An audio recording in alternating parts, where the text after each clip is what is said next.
फौजी बेटा हुकुम सिंह। रतनपुर का बांका नौजवान हुकुम सिंह तेजी से घर की तरफ दौड़ा चला जा रहा था। उसके चेहरे पर अप्रतिम खुशी छाई हुई थी। घर पहुंचकर वो अपनी माँ और बाबूजी के पैरों पर गिर पड़ा। बाबूजी, माँ, आप लोगों के आशीर्वाद से मेरा आर्मी में सिलेक्शन हो गया है। अभी अभी मुझे डाक से ज्वाइनिंग ऑर्डर आया है। मुझे परसों ही ट्रेनिंग के लिए निकलना होगा। बेटा, ये तो बड़ी खुशी की बात है। हमारा आशीर्वाद हमेशा तुम्हारे साथ है। बेटा, वतन की रक्षा की तैयारी करो।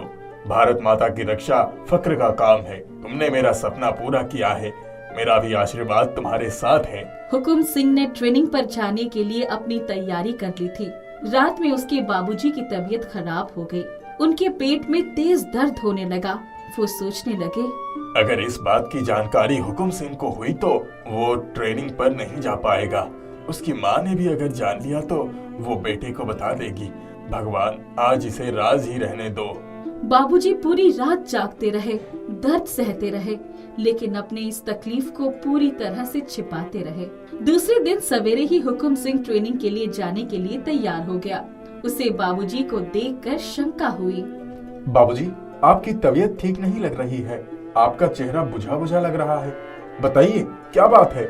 जिसकी आंख का तारा उससे दूर हो रहा हो, उसे दुख तो होगा ही। तुमसे जुदाई के गम ने मेरे चेहरे का रंग उड़ा दिया है। मुझे इस बात की खुशी भी है कि तुम वतन के सेवा के लिए जा रहे हो। जाओ बेटा, मन लगाकर ट्रेनिंग पूरी करना और देश की सच्ची सेवा करना। हुकुम सिंह ड्यूटी के लिए निकल गया और उसके बाबूजी पेट पकड़कर नीचे गिर पड़े। वो बेहोश हो गए। बाबूजी अस्पताल पहुंच गए और उनका इलाज शुरू हो गया। हुकुम ने फोन लगाया, लेकिन बाबूजी ने उसे सच्चाई नहीं बताई। उसे मन लगाकर ट्रेनिंग करने के लिए कहा। उनके पास इलाज के लिए अधिक पैसे नहीं थे, तो हुकुम की माँ ने अपने गहने बेच दिए और इलाज कराया। 1 वर्ष के पश्चात हुकुम सिंह घर आने की छुट्टी लेकर तैयार हुआ। वो बहुत प्रसन्न था। उसने अपने सामान बांध लिए। माँ और बाबूजी के लिए कपड़े, स्वेटर और शॉल ले लिया। उसने अपने साथी अहमद शेख से बात की। दोस्तों, मेरी तैयारी हो चुकी है। 1 साल के बाद माँ और बाबूजी से मिलूंगा। अपने घर के लिए जो सामान भेजना हो मुझे दे देना। कोशिश करना तुम्हारी भी छुट्टी पास हो जाए। यार, तुम्हारी किस्मत अच्छी है। दुआ करो मेरी छुट्टी भी पास हो जाए। इन दोनों की बातें चल रही थी, इतने में अचानक हेडक्वार्टर का ऑर्डर आ गया। जंग शुरू हो गई। हुकुम सिंह और दूसरे लोगों की छुट्टियां रद्द कर दी गई। यार, ये क्या हो गया? ये दुश्मन देश हमें चैन से रहने नहीं देगा। अब तो कड़ा मुकाबला होगा। माँ बाबूजी से मिलने की तमन्ना दिल में ही रह गई। इंतजार करना होगा। चलो अब जंग की तैयारी करें।